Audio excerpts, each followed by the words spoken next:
If you want to support the Missing Witches Project, find out how at missingwitches.com. You aren't being a proper woman, therefore you must be a witch. You must be a witch. Hello, and welcome to another episode of the Missing Witches Podcast. My name is Amy, and I am just thrilled beyond to be in circle with not one, not two, but the three co-editors of one of my new favorite books, Poetry as Spellcasting. I want to thank Tamiko Beyer, Destiny Hemphill, and Lisbeth White for joining us in circle today. Thank you so much, the three of you, for being here together. Thank you. Yeah, thanks for inviting us. Of course. Now, before we dive into my questions, there is a portal opening in the book. So I was hoping that, Destiny, you would read this, and the portal appears to open this circle for us today. Sure. Thank you. And the portal appears before proceeding an invocation to be read aloud. Scarlet sky, fissured earth, cotton-mouthed, your hands clasped across your splitting belly. In your craw is the historical entanglement, the half-millennium-long planetary ecocide genocide not known as since 1492. You were born into it and it into you, churning, burning, bulging within you. Your ears ring, soften your craggy breath. Now a hum, soften your craggy breath. Now a song. Now a song, yes, a cicada song, burrowing into your skull. Go to the edge. Not the bleach pit of the center, but the edge, the song says. Go to the edge. No, not the hemorrhaged, modeling borders of empire, but beyond, elsewhere. Go to the edge. Look down. Slivers of moonrise so thin they look like they could slice the soles of your feet. Illumine your path. You follow them. Sometimes you walk, slither, hop along the slivers of moonrise to the edge. Sometimes the knot makes it that you are writhing, convulsing, revolting to the edge nonetheless. The edge be a liminal space, and you know liminal don't equal marginal. And if you don't know, now you know, but rather liminal be a ritual space, and a ritual space be for summoning and transformation. When you arrive, the fragrance of mulberry trees washes over you. It is dusk. You are not alone here. Others surround you with red threads hanging from their mouths. You feel the knot entangled within you unravel. You all kneel, sink into the edge, pull the threads from each of your own mouths, not always gently, not always gingerly. As you pull, unravel, disentangle, you swoon and sway in somnolence. A summoning hum, then howl, comes from your throats. And as you summon other worlds, may other worlds summon you. And as you summon another world, may another world summon you. And as you summon Mother World, may Mother World summon, summon, summon. Thank you so much. I love that piece. Destiny, that was Destiny Hemphill reading. Can you tell us first a bit about who you are as an individual, and also maybe a little bit about the process of writing that piece that you just read for us? Sure. So I'm Destiny. I am a poet and ritual worker. I'm chronically ill, and I'm a Black daughter of the U.S. South. Who has homes in Arkansas, Tennessee, and Texas, and now North Carolina. I wrote that poem during the lunar eclipse in Leo of 2020, which coincided with Wuhan shutting down for COVID. And so it was like a big portal opening. Um, on my end, stateside, I was in Portland for a writing retreat, and I was in the midst of an endometriosis episode. So I was dealing with painsomnia, and I had this image of someone pulling red thread from their mouth and then a ball of tangled red thread in their belly. And then that was probably like, I don't know, at 3 a.m. And then around like 6 a.m. or 7 a.m., I got on Instagram. I saw a friend actually doodled what I had a vision of. And so I messaged them and I was like, oh, like I just saw this in my own head. And yeah, so then I started piecing the poem together. It came in fragments in terms of images. And then I was trying to discern, what was in the figure's belly, what was embedded in them that was trying to come out, and like what was not in them. And so I was thinking about the ecocide, genocide, not of colonization and that sort of violence that's embedded. And this particular poem comes from um, my poetry collection too. So it's like what opens the poetry collection, and in that collection, I'm thinking about apocalypse not as the end of the world in any singular sense, but the end of a world that's constructed by coloniality, anti-Blackness, and with the retreat of those structures, um, maybe we can build new ways of relating with each other, rituals of care that sustain life, and specifically Black life. So that was also a way for me to let the reader know in the poetry collection manuscript what is about to happen um, for the rest of the manuscript. Yeah, I think the thing about the end of the world is that it kind of implies the beginning of a new world, right? And I know part of your personal professional practice, I read, is creating ritual spaces for poetry. That's something that happens in person. Like I feel like the book is a ritual space for poetry practice, but what does that look like with other humans? Yeah, I mean, I think that we've created a few together. And so the way that we've been approaching our in-person readings, and before poetry as spellcasting became the manuscript, our first conference panel together in Seattle in 2019 um, was a communal ritual space. And so in that one, and then I'll let Tamiko and Liz talk about other ones that we've created. But in that one, we had oracle cards that are part of my personal collection, and they're very impressionistic and imagistic. And we um, set the intention for us to collectively weave a poem that, yeah, that is deliberately set in opposition to ICE and its detention camps. And we passed cards out.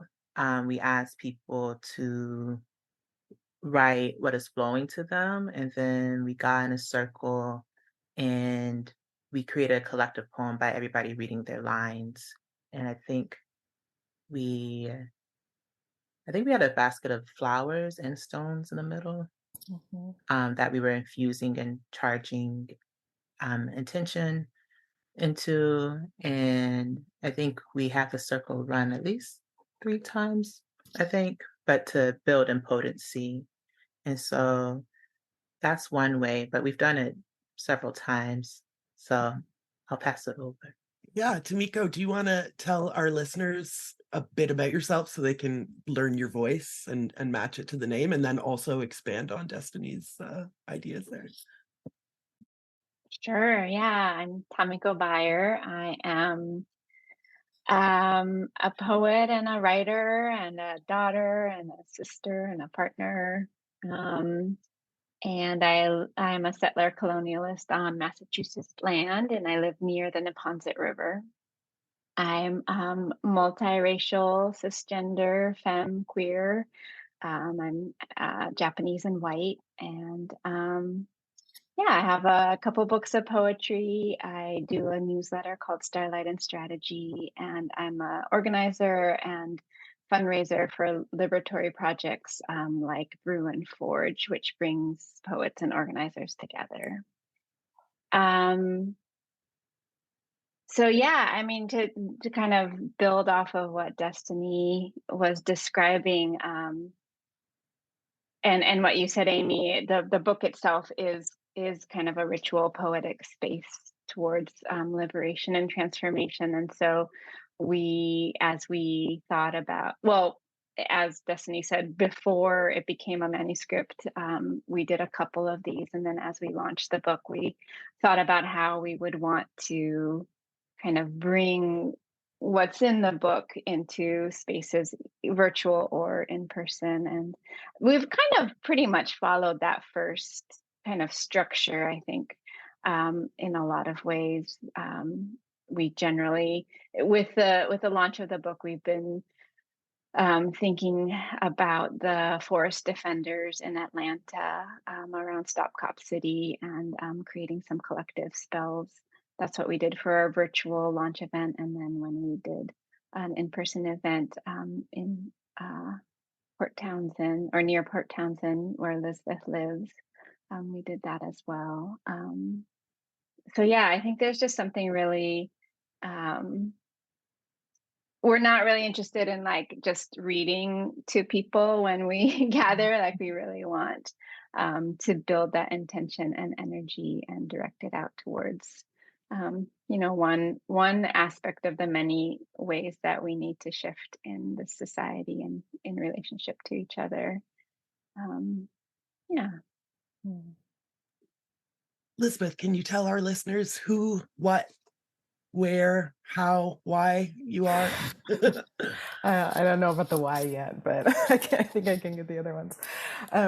Yeah, my name is Lisbeth White. I am also a poet and a writer, and identify as a ritualist, specifically around earth medicines is where I'm focusing a lot of my ritual these days.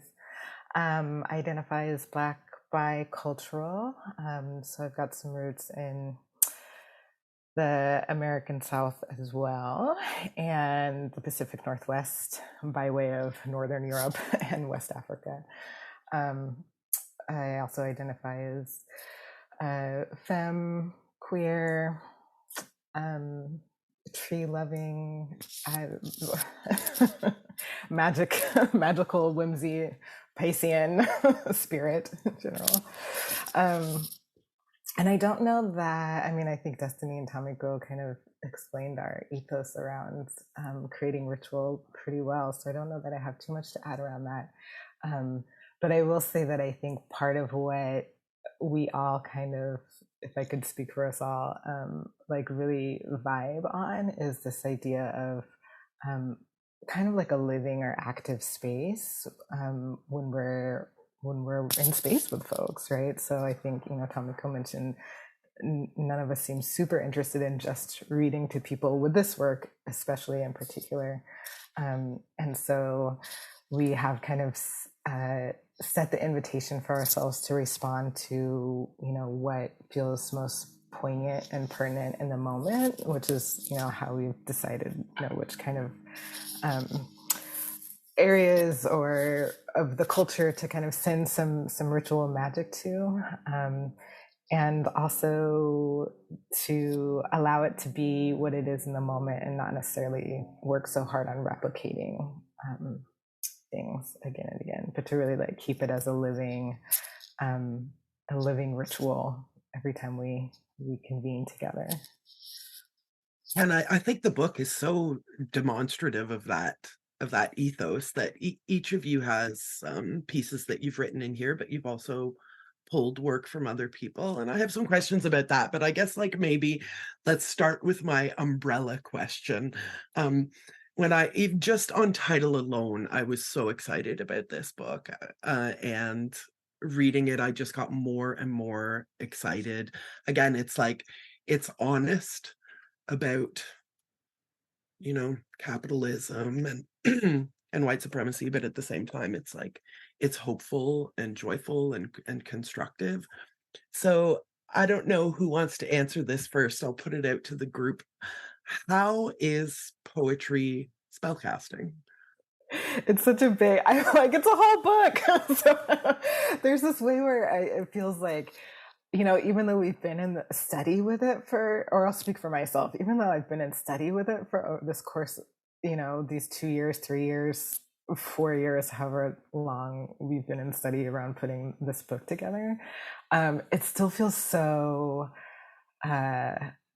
almost like elusive and mysterious and shifting in this way that I really appreciate. I think it opens up a myriad of meanings that are possible. I think for me, one of the roots of thinking of poetry as spellcasting really was thinking about, Kinji, right?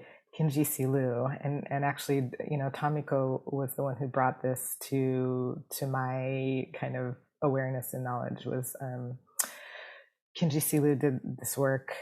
I think it was an anthology or a review, right, where he collected some poet spellcasters together and really talked about poetry, language as one of the original magics, right? And then from there, I think most poets are like, yes, language does something to us and with us as we're writing. And, if we think about language as one of the original magics, then it really opens up the accessibility of what we think of as magic and what we think of as potential for power, right? Because everybody has a language, whether it's a verbal language, a body language, a physical language, a spiritual language, right? Like that's what's present for most living beings on the planet, and unique to them. And I'm going to trail off there and see who picks that thread up. Yeah, I agree that each time we talk about it and people ask, well, what is how is poetry spellcasting, or what is poetry as spellcasting?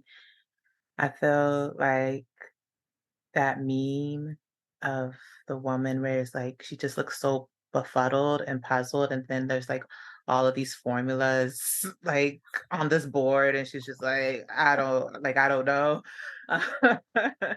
And I think that's part of the magic of it too. But yeah, I think this part about language and like being really attuned and intentional to a frequency, and also like economy, so that like if you are writing or penning or scribing a spell or prayer, or a poem, there's a way that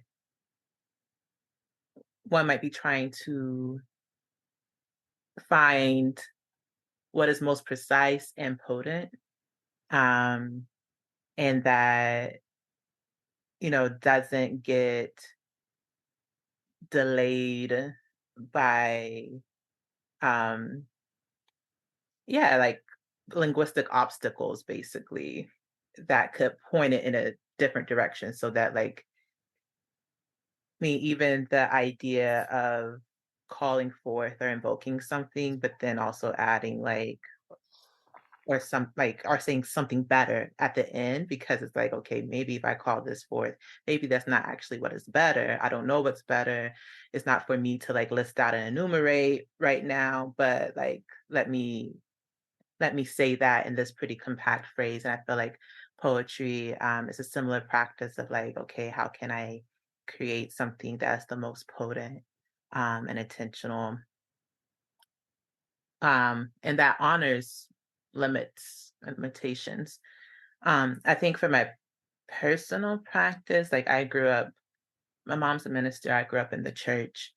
And so I think Black sermonic tradition in terms of like chiasmus, anaphora, epistrophe, different mnemonic devices, wordplay, like that for me was always became my foundation for how I understood language to have a material and like tuning effect on the body. That the way that the creature uses their breath, uses sound, picks up pace, and seeing people's bodily responses to that. Seeing people rocking, seeing people fanning, seeing people get up, clap, seeing people shout. Um, that for me became my first, I guess, display of the way that like language could translate and manifest and change like the physical environment around us if we're receptive to it. And then I think the other tradition for me is protest. Um, and so like I feel like the people who recognized me as poet first were people that I was organizing with, and they would ask me to read a poem at a demonstration.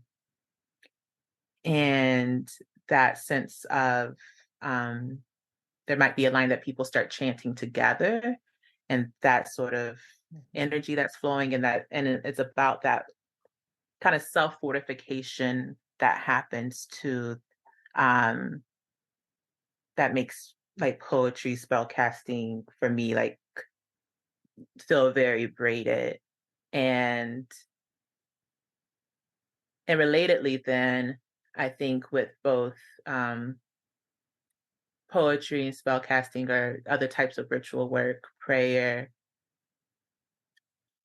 you're inviting some sort of co-conspirator that you may not be able to like visibly see or like sense in that moment. And so like with the poem, you're inviting a reader.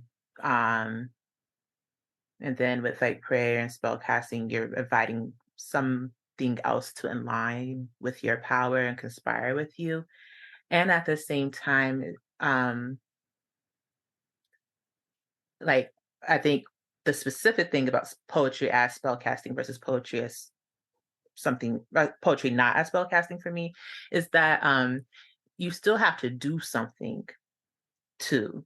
Like you can't, like when you invoke, you can't just be like, okay, well I invoked and like that's it. Like you still have to like do something. And so part of that poem making or prayer or ritual activation is like preparing you and aligning you with the elements in your environment so that you can actually go out and do something um towards whatever you're trying to like manifest or activate. So I love that you put poetry and prayer in the same braid. Um, how much of a line of delineation do you see between saying a prayer and saying a poem, if any? Oh, sorry, I was looking at Tamiko. For me, I for me, poetry is my prayer language. And I don't necessarily engage all poetry as prayer. Like I don't engage all poets' work as a prayer, but in terms of my practice, um, poetry is my prayer language.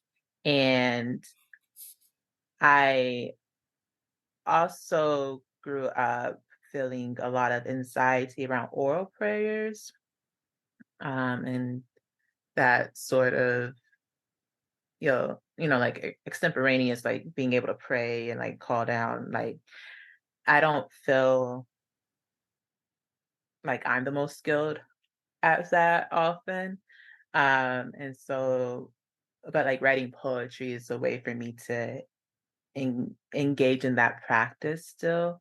So yeah, for me, it's very porous. Um, yeah. Yeah, the words Lisbeth used were elusive and mysterious, and I think those apply to like everything we're talking about, everything we're going to talk about, poetry, spellcasting, prayer. Destiny, you said you got to do something, like invocation is great, but you have to follow that up with action. So I'll ask Tamiko, like, how does the book tie poetry and spellcasting into social justice and action? Yeah, I mean, one of the things that we say in the book is both poetry and magic are necessary tools in societal transformation. So I think, I think everything that both Destiny and Lisbeth were talking about, of like poetry being like an activating ritual, um, and poetry and magic being kind of like people's practices, like um, the way that I think about it, and I think we thought about it together, is that there are so many ways. There are so many ways that we need to be working towards dismantling capitalism, colonialism, systemic racism, anti-Black racism, heteropatriarchy, all of the things. And we need to be organizing, we need to be changing, shifting narrative, shifting culture. And also there's this, for all of us, there's this other level of work that needs to happen, and that maybe we're doing kind of on our own, on the like kind of magical level, on invoking ancestral support, um, and uh, and that is just as like potent and necessary towards change as like showing up in the streets. And so, and for us, we didn't really see a lot of literature out there. I think, yeah, Kenji's folio was so exciting because it was like, oh my gosh, like so his folio was inviting poets of color to write spells when the US Supreme Court upheld the Muslim ban. And so that was the first time for me that I was like, oh my gosh, like I can take my world of, like social justice organizing and my world of poetry and this like, ritual magical practices that I'm kind of just kind of coming into, because unlike Elizabeth and Destiny, I'm a new witch, a new ritualist. And so like I can bring all of these things together in one beautiful magical practice. Like, what does that look like? And I think for all of the reasons that we've been talking about, like poetry and spellcasting and poetry as spellcasting is really like for me a powerful way to be thinking about how do we lean into new ways of relating to each other, to the connection of the more than human world. How are we decentering human experience toward a different way of being on this planet? And it feels like such a profound invitation toward radical imagination, which I think is so necessary for social change. There's a very magical word that is alchemy, and I think about that a lot as not like turning lead into gold, but what magic comes when we combine things, and whether that is like people's perspectives or poetry and social justice, or spellcasting and social justice. Tamiko, can you read a little section for me? This is from Practice, Repetition, and Return. Yes, I bookmark it. Okay, here it is. So this is from the essay, my essay in the book. Just as I believe that when I write on the best days, the poems are not coming solely from me, but also from the channel that I open up, I also believe ritual and magic are mutually co-created. My morning prayers at the river or my tarot pulls aren't so much a petition to the ancestors and guides for them to make my prayers a reality. Instead, I'm asking them to join me as collaborators, accomplices, co-conspirators, or co-creators. I'm asking them to help me learn what I need to know in order to manifest what I desire. I'm asking for additional spiritual power behind my actions and energetic focus. Yes, I love this bit. I mean, I love the whole thing, but so I'll say I love that bit every time something comes up from the book. But there's so much about this alchemy of collaboration in the book. Like you said, the non-human world and our ancestors. And I want to know about this idea of collaboration, or the ideal, because there are three of you. Talk about too many cooks. You'd think that it would be difficult to, I don't even know the word, I'm like, organize, I guess, three people's ideas into the creation of one book. And then en plus, you're pulling from other people's work. So I'm wondering, like, first of all, how did you manage this sort of idealized version where we can all work together in the creation of one piece? And also, how did you decide which poets you were going to curate into this piece? Yeah, I mean, I'll just start, and I think it was. I would say that this collaboration is one of the greatest gifts that I've had in the last few years, and it was so organic. I think one of you said that something about organic. We just kind of found our way together. I met Liz very randomly in Tampa at a writers conference. And then we hung out again the next year at the next conference. And Liz and Destiny knew each other from a different writers conference. And so then we all kind of ended up together, and we had no idea how it was going to end up, or whether it was going to work, or we North Atlantic Books actually came to us, and because we did a panel at AWP, the writers conference, on this, and they were like, do you want to make it into a book? And we're like, okay, maybe. And so we were like, who knows, we'll write a book proposal, we'll see what they think. And we really just went at the speed of trust, which is a very different timeline. We had the publisher's timeline, but we really made it our own, and we made space for whatever was going on in each other's lives. And we each bring really different skills and experiences and approaches, and we made space to do what we were good at and how to do it. And yeah, I mean, a lot of times I think about what the experience of co-writing was because we really did, that book proposal, we wrote it together, and then by the time we submitted the manuscript, we had written the introduction together and the last essay together. And just when I think, I don't know how you two think about it, but when I think about the different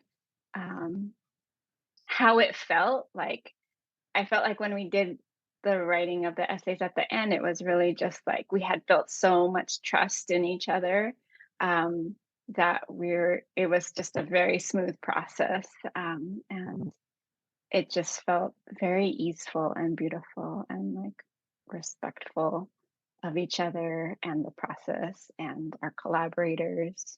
Maybe I'll let one of you talk about how we chose the people in the books. Yeah, I want to know that, but Lisbeth, can you, before you tell me how you chose the other collaborators, because the fates just brought the three of you together and how much It fate was did. involved. But I'm curious, in some of your other work, you work as a therapist, a counselor, is that Mhm, correct? So how mhm. much of that work has enabled this, compassionate effort of, because I have a partner in Missing Witches, and people ask us about writing a book together. Like, people think of the author as like the hermetic figure alone, and we're constantly working together, and so much of it has to do with, like you say, making that space, working at the speed of trust is like, I want that Oh as a yeah. tattoo, and just like, I don't have it today. We say that to each other all the time when we're like, cool, neither do I. Nothing's happening today. Or I can pick up the slack today, or however that works. So, again, before you tell me about how you Mhm. chose the other authors in the book, can you tell me how much being a therapist it was involved in this? I don't know. I do have so I have this former life as an expressive arts therapist, and I guess I was still practicing when we started this book, and I've since stopped.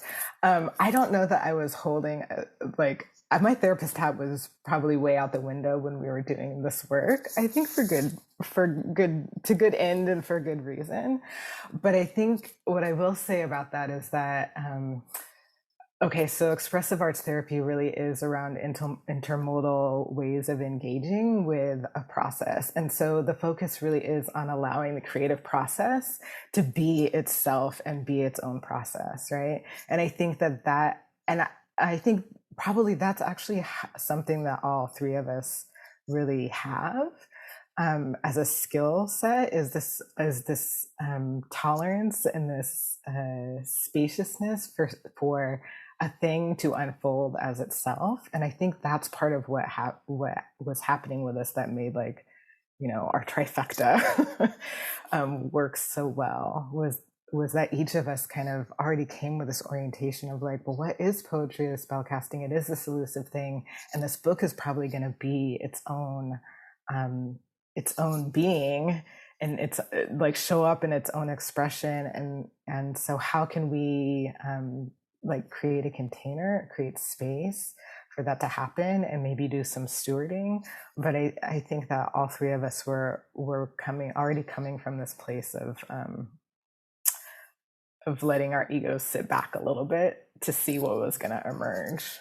And that is a huge, that's a huge boon for any kind of collaboration. Right, is to be able to have folks that can do that. And it was and it was messy too. I mean, there are definitely times where I know I have on my calendar the times where my ego was like, what? I want something to happen this way. But again, I think it was that commitment towards allowing something to come to fruition or emerge, right?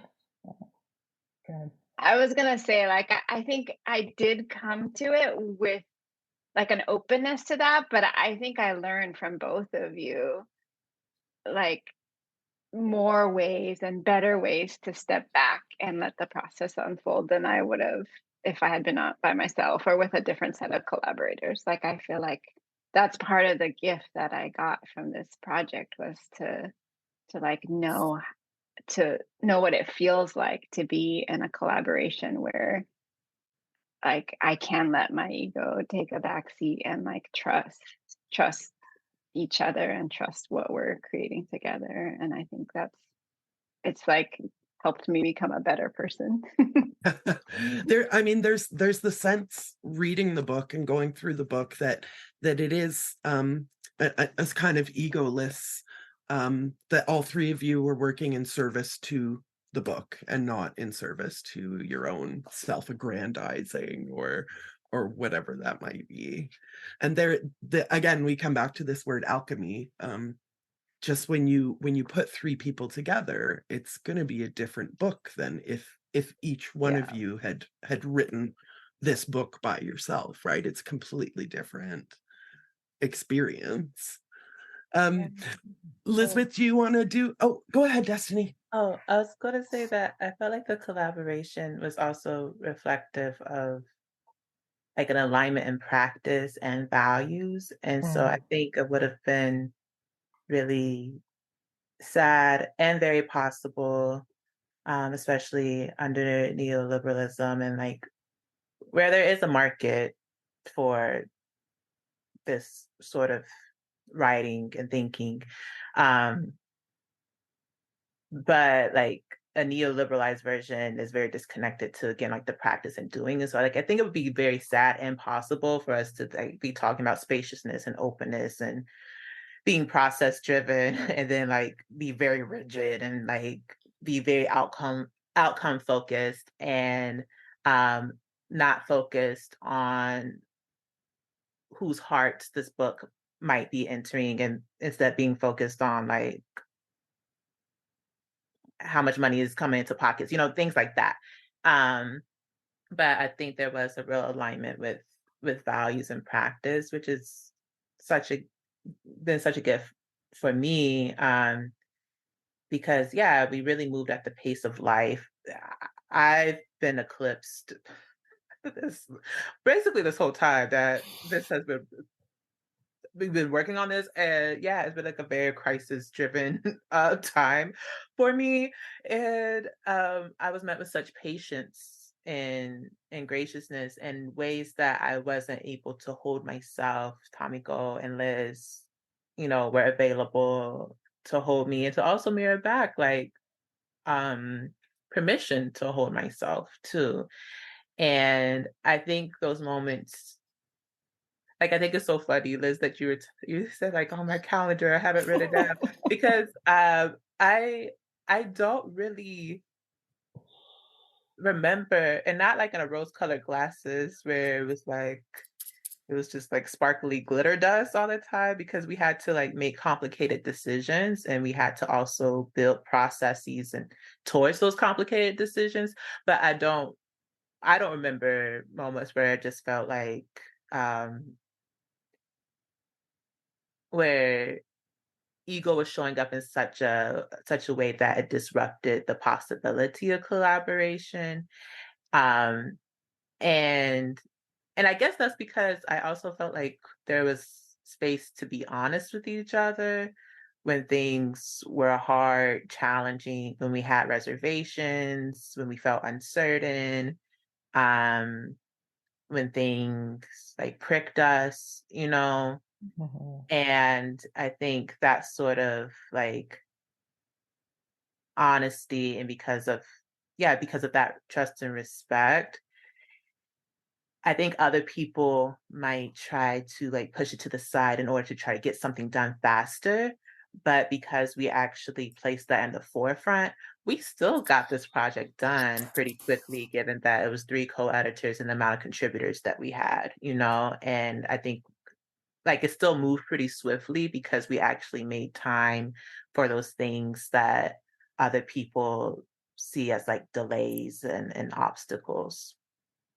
Yeah, and this is part of what we talked about at the very beginning, is like building a new world, building a new parameter of how we work with each other and what we expect from each other, right? So how complicated was it to choose your contributors? Was it very organic and it was just like, yes, these are the ones, or did you have to really talk a lot about it? I think it was pretty organic. Again, I'm having this moment where I'm like, was it as easeful as it was? But it kind of was in some ways. From what I remember, I think each of us had kind of this our like folks in our community who we felt were also kind of writing along these lines of towards like embodied action and towards care for the world and towards radical imagination and all of these things that we were really intrigued by and interested in ourselves. And so from there was kind of an easy generation of potential folks that we wanted to extend invitations into or out to. to further the collaboration and respond. I think if I'm remembering right, we had like some kind of ideas that ended up becoming the general sections of the book, because it's, we're again exploring what poetry as spellcasting means, thinking about, what are the different aspects or ingredients or expressions of that. And then, but just kind of these loose, like kind of, this shape is part of poetry as spellcasting. And then we really left it open for the folks that we invited to just like take that general shape and go in whichever direction they felt called to do.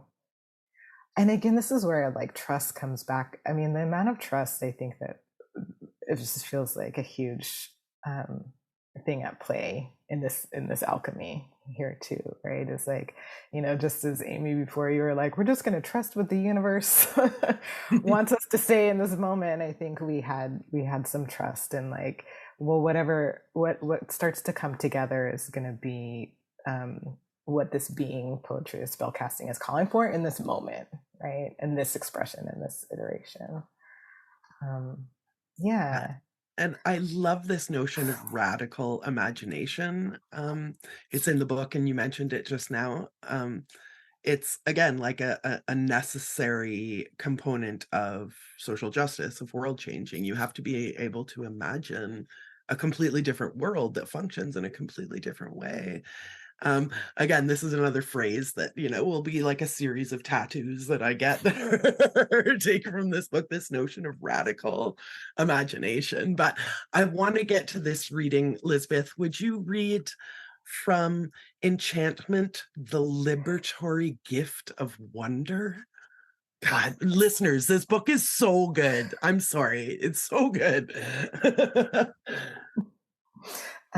Yes. So it's a bigger chunk. You're looking at page 86, right? Until the end of, okay. So yes, this is from Enchantment, the Liberatory Gift of Wonder, which was my essay contribution to this book. True transformation, true power, does not exist in a vacuum, but in a space with many other energies, many other beings, many other knowings. Or else there is no material, physical or psychic, to transform. There is wonderment in enchantment. It belies innocence, by which I mean both a vulnerability and a willingness toward that vulnerability. It softens the rigid edges of thinking to make room for play and the seepage of surprise. The relearning of enchantment activates expansion, as we must stretch the container of our perception beyond what is physically and materially known. We must be open to awe. This is how we enter the transformative arts. If poetic obsession is held as a practice of enchantment, there is spell work that arises. While enchanted, the poem becomes a vessel, energy summoned and held in the container of line. If the work of healing is held with a practice of enchantment, there is a potential for recovery of loss, whether that loss is of power, connection to the soul, or a type of innocence. While enchanted, when I write about even the most tender suffering and ache of the world, the writing itself becomes an application of love in the form of deep attention and care that touches the page. If the work of social and spiritual justice is held with the practice of enchantment, there opens a portal for all ways of beingness and knowingness to be present, to engage, and to be witnessed. While enchanted, even the slow alchemy of revolution might be graced with something that could resemble play and feel even a bit like delight. Listeners, right? Like, you're ordering this book right now. I'm convinced of it.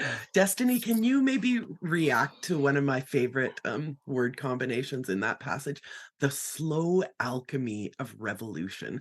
How do you see that in action in the world that we live in now? It reminds me, and this is a paraphrase of Tony Kate Bambara, but that basically speed isn't a reflection necessarily of of understanding or the achievement of our ideals. And this is like a deep paraphrase, but that's what I think about with the slow alchemy of revolution. Um, and that doesn't mean that things aren't urgent. And I think that's something else that Tony Bambara talks about. It's like speed isn't the same thing as urgency either. And so that things like are definitely urgent. Um, and there does have to be this openness to things unfolding in the time that they need to unfold.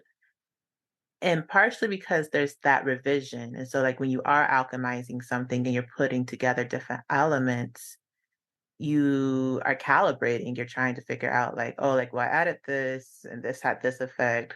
What if I add more of this? What if I start over and don't add as much of this time? Um, and like really being open to that revision work. Um, and I think too, what this phrase that Liz so brilliantly put together makes me think of is like, how do we orient, like, and to whom are we orienting? Um, because I think that the way that we're conditioned socially and also at a somatic level is that like the structures that govern our lives presently are pretty sedimented and are going to take a long time to disintegrate. And then the people that we want to do things with, the people that we feel aligned with, oftentimes we're impatient with those people. Um, and it's like, how can we make space for that slow alchemy of revolution with your fellow alchemist and still be really like direct and ferocious, like with the state, you know? Um, and I think that's a hard thing to discern. And I think that's also especially hard to discern post civil rights and integration, where the state has absorbed so many of the ideals from the civil rights movement in order to neutralize more radical formations and organizing and really emphasize like patience with bureaucracy and the speed at which the government decides to treat you like a fraction of a bit better, you know? Um, but yeah, it also makes me think of that discernment of like, yeah, like how can we be patient with each other, and that slow alchemy of revolution and like still be like ferocious and direct, like in our confrontations with the state. Miko, does this relate to working at the speed of trust? Yes, definitely. And I just want to say that I stole that line from Adrienne Marie Brown, so it's definitely not my language, but I love it so much. But I was also thinking, Destiny, as you were talking about like the other kinds of cycles in this world that I think Lisbeth's work is so grounded in the cycles of nature and the cycles of growing things and the speed, the varying speeds of how things grow and appear and disappear and disintegrate and compost and then grow again. And I think like so much of the time we can get so cerebral and so forget that we are bodies located and rooted in the land and in relationship and interconnected relationship with all the other creatures. And so I think, Liz, you should talk about this because I know this is something that you're kind of obsessing about right now or thinking through. But and I'm so interested in doing it alongside of you, but like really thinking about like what does the alchemy of revolution look like, not centering humans and centering all the other living creatures, and what does that timeline look like and feel like, and how do we participate in that? I love this, where you're going. Yeah, I'm excited. Thanks for being excited about that too. I'm excited to kind of lean into that. Also, as both of you are talking, I was like, right, I mean, revolution is happening all the time. And I think that's the thing that's so easy to forget in the kind of culture that we live in, where we're so event-based, right? And a thing happening at its peak moment and at its peak momentum. Every time, I mean, I think of the Haitian Revolution, like every time I think of a revolution, and, folks really, it's a very complex thing. So this is going to be, again, like a deep paraphrase, a deep kind of distillation. But, that revolution was happening for at least a decade before this last kind of pivotal revolt happened, right? And essentially, and really for longer than that. And how much of that time was spent doing what was Destiny was describing as like this revising and this building up of potential, and how many different like warriors, but also messengers, but also healers, but also spiritualists, and also, people who were listening to the earth, and people who were paying attention to the weather, and people who were, like how all of those beings had to bring all of that together. And then it did come together in one final, big shift where the government, where people got back on the boats and left. But how much tending was happening before that and throughout that. Anyway, I've been thinking about that because it's so easy to get discouraged, right, with the slowness of change.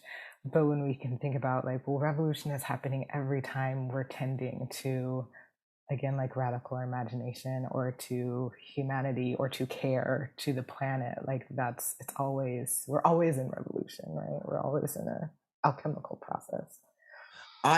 I want to ask about what kind of advice you all have for someone who just wants to start a ritual practice of poetry, and of spellcasting, and of poetry as spellcasting.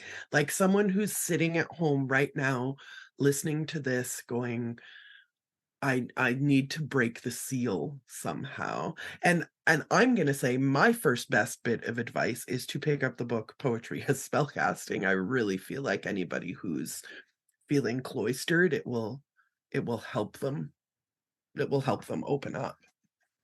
But I'm curious about what you all think too. I can jump in. I think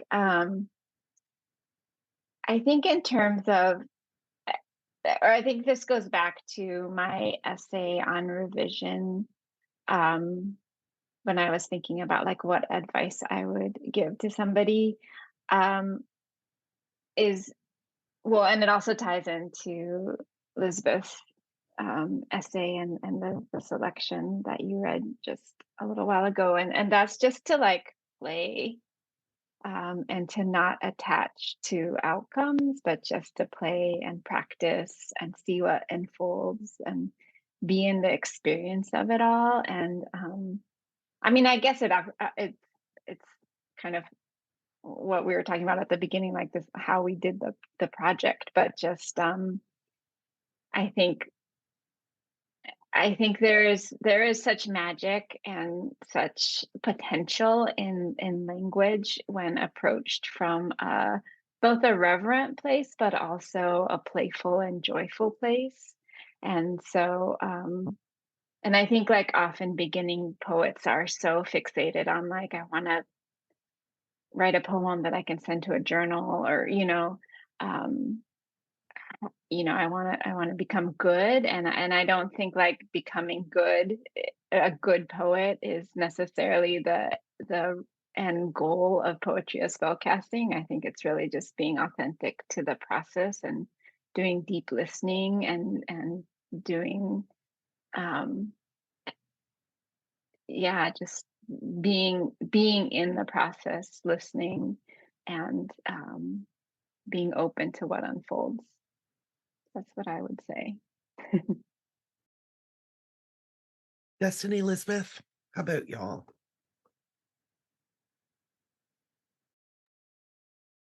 I think playfulness is really important, like that sort of experiential and experimental approach. Um, yeah, being available to try things out without feeling the pressure of expertise or rushing towards expertise either. Like, I think there's also something really beautiful about recognizing oneself at being at a place of initiation, um, and beginning, and really appreciating the beauty like of that space. Um, I think that I often fall out of being able to play. And part of it's like my neurodivergence where I'm like, well, like, how do I do that? Like, like, what are the steps? But yeah, I actually was working with a chapter from Poetry as Spellcasting with my students.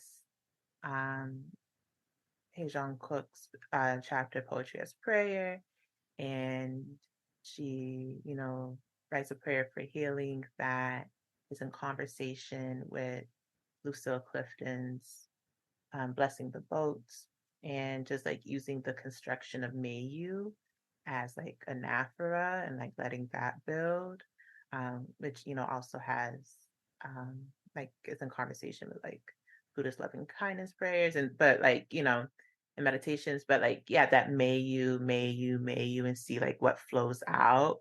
And yeah, in the case somebody feels like they need a little bit of holding in that, I think some sort of anaphora like may you or let us can be really supportive, because also that repetition is an accumulation of energy too that begins vibrating, and you're just trying to figure out, yeah, what are you being called to call in at the end of that phrase.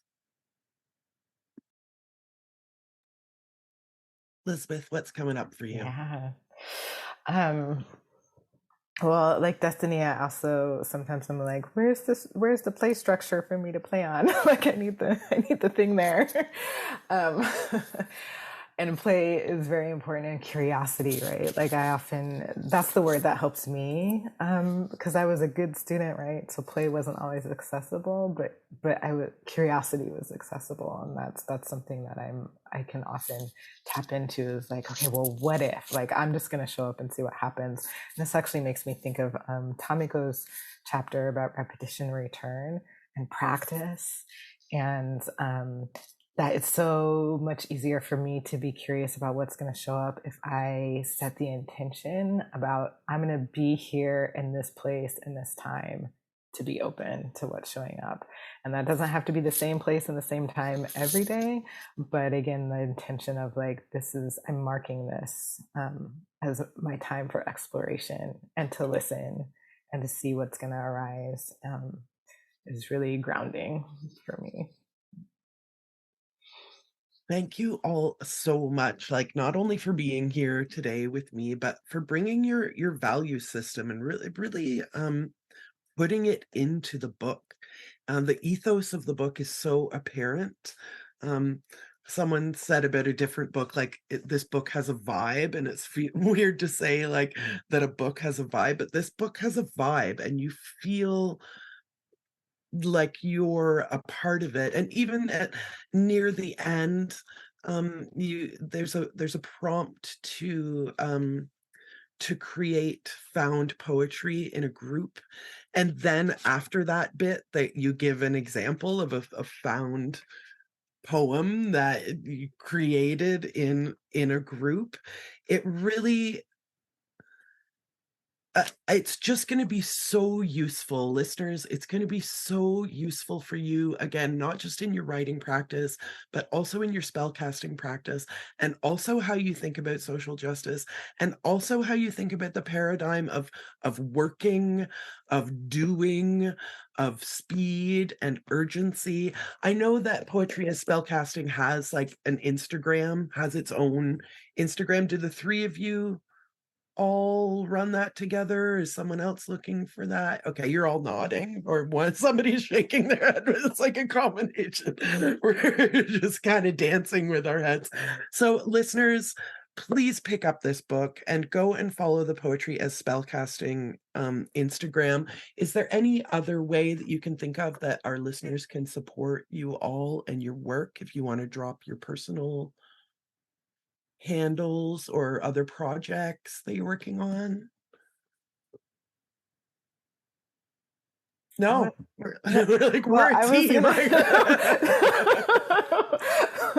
We are a team. I was going to drop somebody else's project. Yeah, please. Out. Your project. Oh. Well, I know that Tamiko has a workshop coming up with one of the, gosh, I feel like Jane was a contributor, even though she offered her kind words to the book. So I guess she was not an essay, but she blurbed for us. But Tamiko and Jane are offering a workshop of poetry as spellcasting toward abolition, as a practice of abolition that I wish I could be at, but it's way far away from me on the other side of the country. So Tamiko, if you want to share those details. It's going to be on October 14th in Boston, and it's part of the Boston Book Festival. So if people go to the website of that, it's I think it's at 12:30 on Saturday, October 14th, and yeah, we'll be casting some spells towards abolition, and no writing experience is necessary. So we're really going to be like leading people from where they're at. And we haven't like worked out all of the details yet, so it might be a little premature to say, but I know we're going to do it. So I just want to say it since we're on the podcast, is we're doing matching book sales to, so if people buy the book and let us know, like on our Instagram account, that they've bought the book, starting from October 14th through probably mid-November, but those are the details that aren't quite worked out. But we will, for every book that we sell during that time period, we're going to be donating to a organization that sends books to prisons, probably like women's prisons, but again, still TBD, but just to say that is something that we're doing. So if you do buy the book, let us know and we'll match it. Or North Atlantic Books is matching it. Yeah. Again, like it's all there. It's the book, but it's also like in action. Like y'all are living this ethos, and it's really amazing and wonderful to see, and heartening that this book exists and it was the three of you who put it together. This episode will be out before October 14th, so I have to ask, if someone hears this and is like, I have to buy this book today, I don't want to wait, if they send their receipt, for example, if you buy it, on October 13th, can you hang on to your receipt? And I think North Atlantic will probably have a form that you fill out and that kind of business. Yeah, amazing. Yeah, amazing. It's not like hard and fast. So yeah, definitely. Yeah. Because like I say, like I want our listeners to buy this book today. So I'd rather you not wait until the 14th, buy it today, but hang on to your receipt, or, take a screen grab of it or whatever. Again, Destiny, Tamiko, Lisbeth, we'll have to do this again sometime. An hour is not enough for 3-4 people, I guess, if you count me in a conversation. And again, like in a few months' time, in 6 months' time, I would love to see like what this slow alchemy has brought up for the three of you. Thank you again so very, very much for being with us in Circle today. And blessed fucking be. Thank you. Thank you. Thank you so much, Amy, and thank you to everybody who's listening. Yeah, thanks, Coven. You must be a witch. If you want to support the Missing Witches Project, find out how at missingwitches.com.